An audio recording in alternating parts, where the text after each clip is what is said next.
So I wanted to make a video that talks about how I read cards and the things that I've learned, the methods that I've learned, because there's no specific way to do it.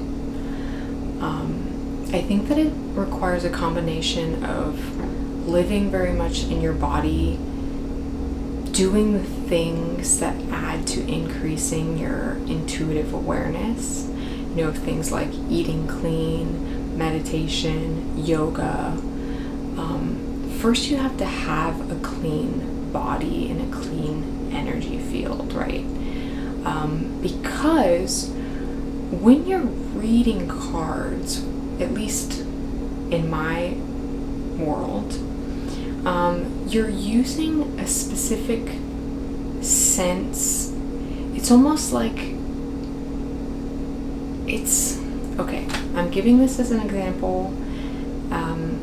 It's like people who play jazz, or it's like improvisation. Once you know the foundation of something enough, you kind of get into a state that is a flow state.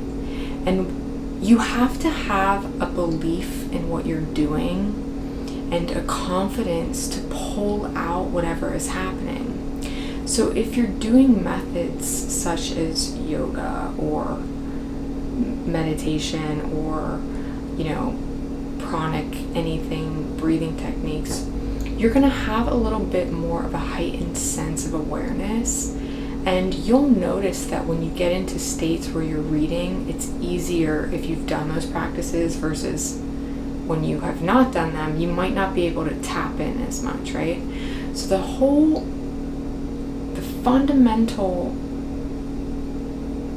I would say the fundamentals of learning to read, or just being comfortable, at least on my own journey, has been inclusive of those techniques, so that when I pull something, let's say, when I pull a card, as soon as I look at it, I'm going to analyze the imagery, but innately I will be drawn to certain aspects of this card, right? And sometimes you'll be drawn to certain aspects more than others, or you'll notice things that you've never noticed before.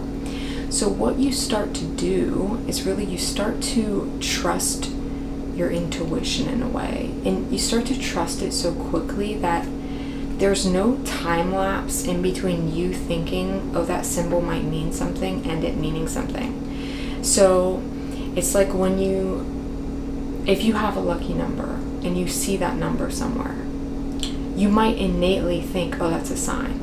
It's sort of like reading signs and symbols in that way. The foundation of any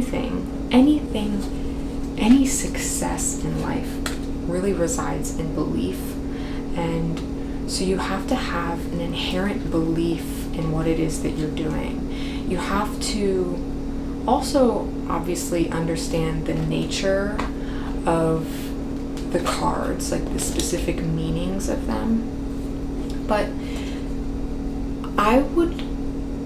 my personal journey has not been the same as everyone else's. So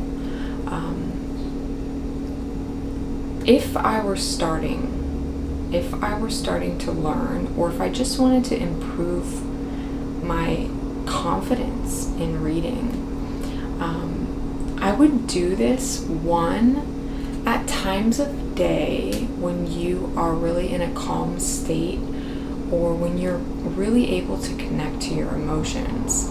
And a lot of times that can be at night, because that's a nice quiet time. I would also say, if you're going to start reading at night, just make sure that maybe you set a positive ambiance, because you can welcome in other elements that you might not be prepared for. The morning is also a great time to just practice, or just to read for yourself.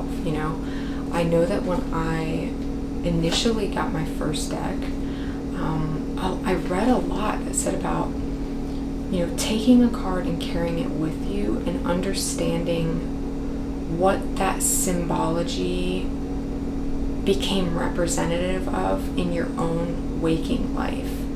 And that is unique to each reader, that is unique to each person. So the way that I see this might not be the same way that you see this. Yes, there is a foundation. Yes, there are symbols inherently adopted to it.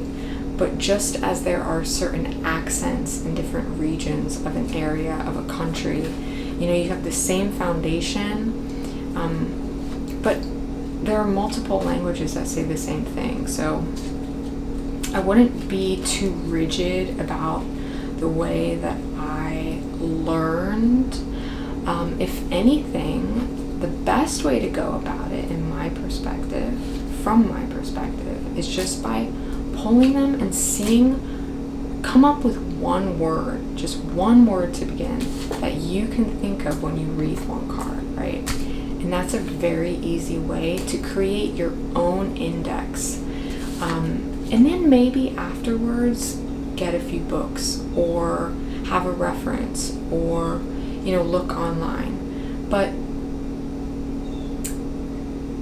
just to make sure that you are being true to your own voice, this is the way that I think it would be most beneficial to learn how to read and just to grow in your skill set, and two, in your confidence. So that